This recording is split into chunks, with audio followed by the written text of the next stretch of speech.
여러분 반갑습니다. 요즘 나훈아라는 가수가 부른 테스형이라는 노래가 많은 분들에게 인기를 끌고 있더라고요. 아마 너 자신을 알라라고 말한 소크라테스의 말 때문에 인생의 여러 가지 어려운 문제를 한번 물어보고 싶어서 태생을 찾는 것 같습니다. 원래 너 자신을 알라는 말은 소크라테스가 처음 한 말은 아니고 아폴론 신전에 있는 한 기둥에 적혀 있는 글귀라고 합니다. 어쨌거나 너 자신을 알라라는 말은 굉장히 묵직한 무게로 우리에게 다가오는 말이죠. 여러분은 자신을 얼마나 잘 아신다고 생각하십니까? 여러분이 아시는 자기는 꽤 괜찮은 사람이십니까? 아니면 정말 형편없는 사람입니까? 오늘은 이런 인간의 근본적인 질문에 대답하기 위해서 오이디푸스 이야기를 여러분과 같이 한번 나누어 보려고 합니다. 오이디푸스 이야기는 원래 그리스에서 신화로 전해져 내려오던 건데요. 소포클레스라는 사람이 이 신화를 비극으로 만들었고 수많은 아테네 시민들이 원형극장에 모여서 소포클레스가 만든 이 오이디푸스라고 하는 비극을 관람했다고 합니다. 테베의 왕 라이오스는 어느 날 아주 끔찍한 신탁을 받게 되는데요. 앞으로 자기가 낳을 아들이 자기를 죽이고 자기 어머니와 결혼을 하게 된다는 거였습니다.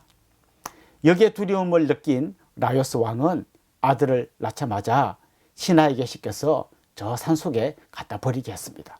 그런데 이 아기는 죽지 않고 극적으로 살아가지고 한 목동에 의해서 발견됩니다.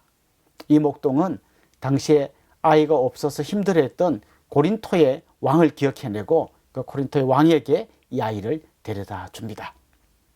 고린토의 왕은 이 아이의 이름을 오이디푸스라고 짓고 궁궐 속에서 잘 키웁니다. 나중에 장성한 오이디푸스는 또 어느 날 신탁을 받게 되는데요.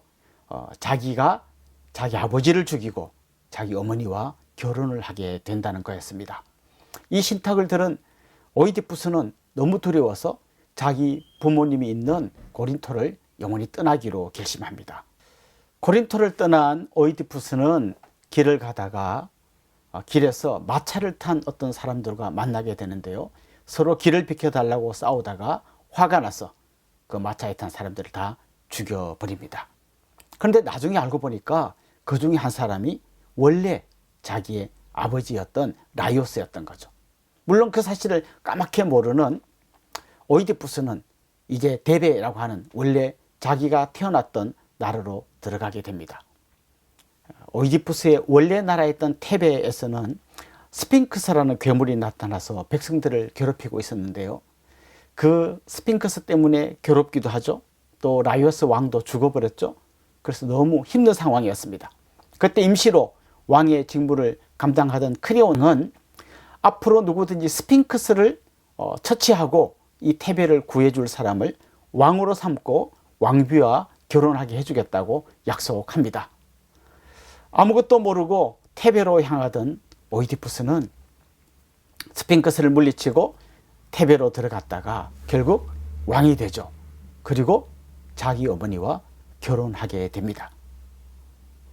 나중에 이 사실을 알게 된 그의 어머니 이오카스테는 스스로 목숨을 끊어버리고 결국 또 이 사실을 알게 된 오이디푸스는 바늘로 자기 눈을 찔러버리는 너무나 슬픈 이야기가 바로 이 오이디푸스 이야기입니다.